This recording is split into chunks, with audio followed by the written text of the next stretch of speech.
Dr. Jernail Singh Anand is a distinguished poet, acclaimed as one of the greatest philosophers amongst poets and one of the greatest poets amongst philosophers.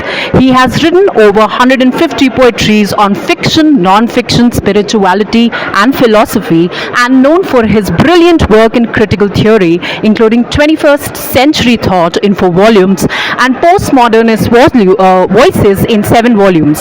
His epics such as Mahabharat, the War of Words, Geet, the unsung song of eternity, and the Mahakal Trilogy have garnered widespread praise.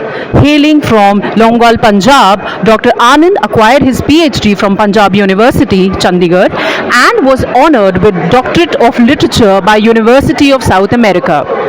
Dr. Anand has had an illustrious teaching career spanning more than 3 decades. He has served as the chairman of Azad Foundation and World Literature India, president of World Poetry Conferences, and former Secretary General of the World Union of Poets, Italy. He is the recipient of various awards, including the Naji Naman Literary Award 2020, the Cross of Literature, and the Cross of Peace. He was appointed Professor Emeritus in Indian Literature at the European Institute of Roma Studies and Research, Serbia. He is also the chairman of the Board of Directors of the World of Peace, Nigeria. In addition to the literary pursuits, Dr. Anand is an environmentalist and a column writer and has co-innovated the theory of biotext in critical theory with Dr. Farsi.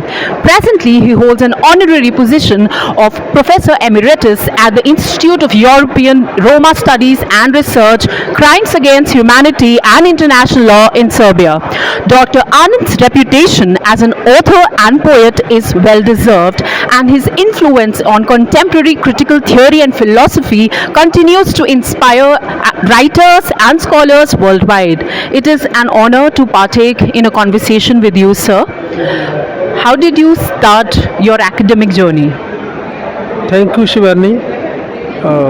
Really, so nice of you for speaking so nice, so well of me. My journey in writing started when I was in 9th standard. So I was 13 years of age when I started. I started with Punjabi, but later on I went over to English. Then I thought that writing in English was more natural to me than Punjabi. So the journey has continued through more than 150 books. Thank you. Sir, your work in critical theory is highly regarded. Could you discuss your contributions to this field, particularly the theory of biotext? This is something that intrigues me a lot.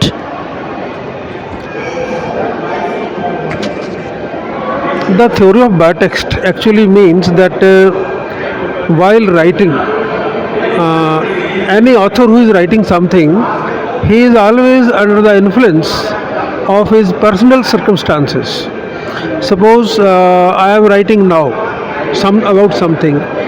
Within 1 minute, the perspectives will change. The outside perspective will change, and it is possible that after 2 minutes or 1 minute, I may not write the same thing which I wrote. It is just like having a snapshot in a running car.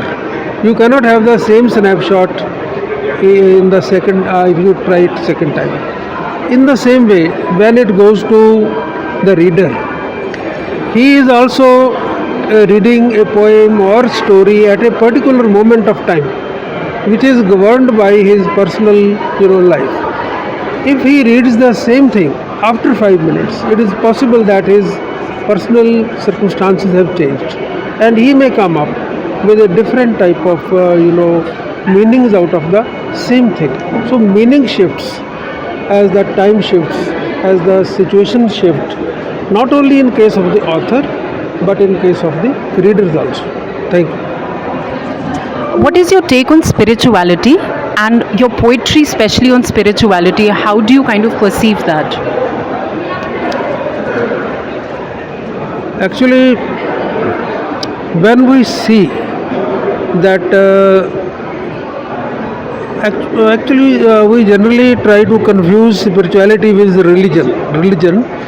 So I believe that those people who don't believe in God, who don't believe in any religion or do not take part of in any religious practices, they can also be spiritual, right? Because spirituality means your existence. When we are dealing with things at a level which actually religion sometimes divides us, and it focuses on colors, it focuses on symbols, but spirituality is a ride above all these lines, and a spiritualist looks at the spirit of things. Things may be different, but the spirit which enlivens them is the same. So essentially, I believe in, if I say I believe in spirituality, actually it is another statement for universalism. Universalism. Another important, and you're holding that book itself. So your Mahakal Trilogy is something which really, I am actually very fascinated by that entire genre. What kind of inspired you, and how did you foray into the epic genre of writing? Because now you forayed, I mean, you do both poetry and prose. So how did this journey begin? Actually, every writer, those who are remembered in literature, they are the people who did something, some serious work. I mean, they wrote epics. Only these people are, remembered. Poets are also remembered, but the way we remember Milton, Odysseus, right? So Homer, others have, poetry is about, writing about sporadic events. But when you are writing an epic, you are writing about a time, about an age, about something which is very big, right? So I was just thinking that I should write something, and it went on when I started with actually I have taken up the major writers of epics, right? Milton, Dante in my books, and then I came after I wrote 9 epics, and the last 3 epics deal with this lustrous, the nether world, and the ultronic age. These are the 3 latest epics. Lustrous is actually a very fascinating character.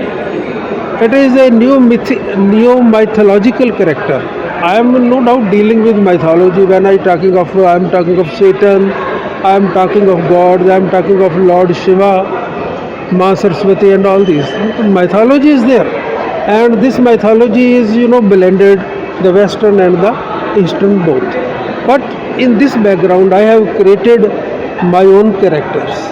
Lustrous is a character which has actually cast a pull on the minds of the people who have read Satan. Satan is a very interesting character in Paradise Lost, right? But I thought that Satan was a very sophisticated kind of villain. Right. And when he went to Eve, he became a snake. He was not arrogant, he was not assertive, he was afraid of God. And today, when we are to represent the evil of today, and Lustrous has been created because he is very proud, he is very assertive, and he acts like a corporate. So the today's corporate evil, in which corporates are emphasizing everything. So Lustrous is also a person like that. Lustrous is a cousin of Satan. Satan is ill because after so many years he has grown old and ill, and he cannot cope with this world. So to cope with this world, a young cousin of his, Lustrous, comes forth, and he tries to imperialize the world. He is living in the hearts of the people, and he is trying to come up with the he wants that he should disturb man's balance. Now this is an important issue, how he wants to disturb the balance of man. Lustrous believes because when the first Adam and Eve were created, they were asked to love each other. If they had loved each other, and there had not been any problem of knowledge and all that, things would have been very easy for mankind. But Lustus introduces the idea of marriage. It may surprise you. Lustus wants that he should disturb humanity by disturbing their mental balance. And the mental balance of a person can be disturbed if he is deprived of sex. Right? So, you see, if there is a peace in the animal world, in the birds, this is because these people have no sexual starvation, right? But we people, humans, we suffer from this. Even after marriage, people suffer from this, right? So, Lustus wanted that, in a way, he wanted the bastardization of the entire human race, and he succeeds in that. This is truly very fascinating and interesting. Now, people like Amitav Ghosh have made their name by, I don't know, mythology, and a teacher of mine once said that they have a tendency of corporatizing mythology and piggybacking on the aspect of mythology in our country selling like hotcakes. So, what is your take on mythology getting commercialized? In one of my books, when Mahabharata and Ramayana were started as the serials, in one of my books there is a interview with the devil, and it was published in 1986. The Monster Within. The title of the book is The Monster Within. There is an interior view with the devil, and somebody points out to the devil that the world is going to change. They have started Ramayana, and what will you do now? People are getting the message of Ramayana. You will be in a tight spot. Now, devil responds to that in this way. He says, I am not to worry, because this message has been broken up into episodes, and before and after every episode there are so much of ads, there are so much of nonsense stuff that they will be buried under that dirt. So I am not afraid of it, right? So in the same way, Lustus also says that he is not worried of shrines, he is not worried, he is not all these religious establishments, he is not afraid, because he says all the people are my agents. I am not afraid of it. That is also such an interesting thing. So, you've now worked across myriad genres, I feel, from spirituality, philosophy to universality of love. What keeps you going? How are you able to produce such diverse literary output?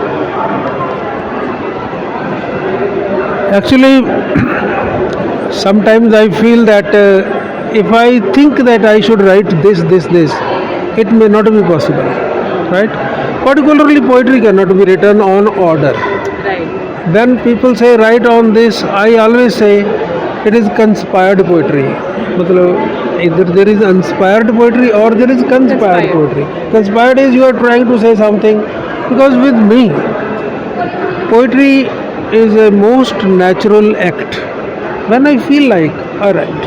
And what I feel like, I write. That's all.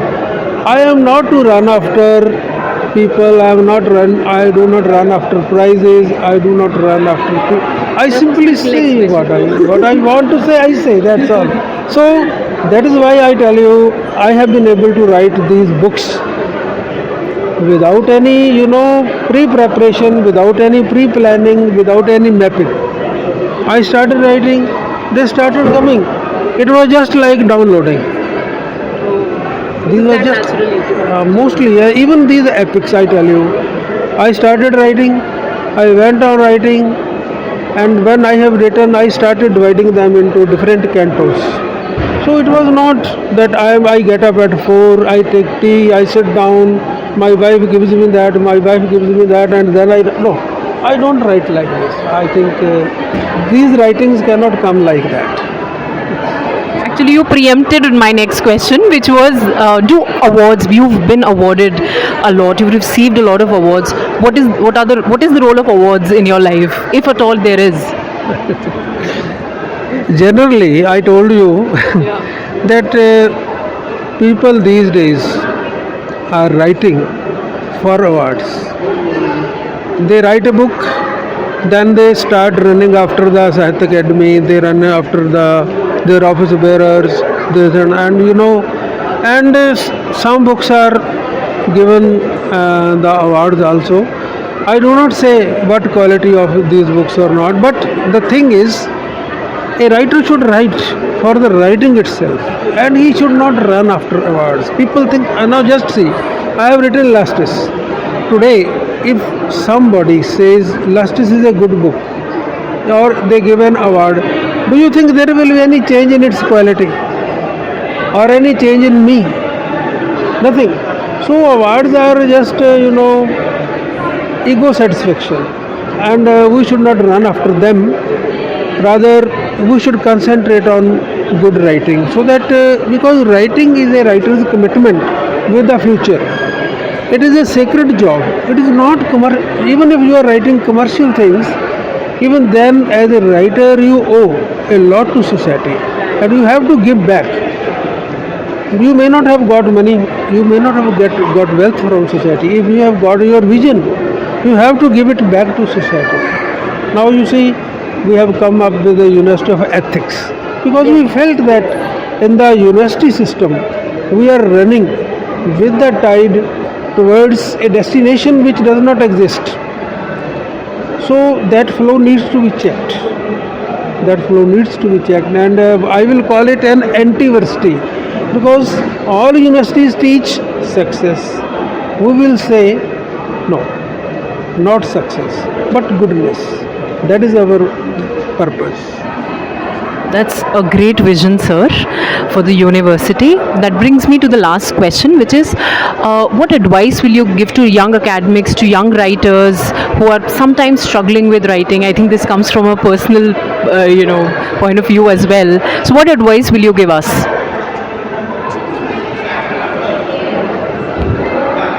The young writers, I think that they should focus not on the quantity of their writing, but on the quality of their work, and they should be in touch with senior writers, senior poets, and seek their opinion. They should not run after publishing their books, because there is publications, and readers are shrinking. Because we have actually, when we meet at some functions, all of them who are listening are all writers, general public. One more idea I can share here, that generally we believe that literature is meant for the common people, right? If it doesn't help the common people in bettering their lot, it fails in its purpose. I can give you an example. There is a book, The Old Man and the Sea, right? Now, people in the universities read this, in the colleges read this book, right? And then they, my question is, have any fisherman read this book? Our good books are being debated in universities, in scholars, among the scholars, but the ordinary people for whom we say literature is meant for them, they do not know anything about it. So literature has to flow to the people in a language which they are able to understand. That is very important. Thank you so much, sir. I think I've learned so much.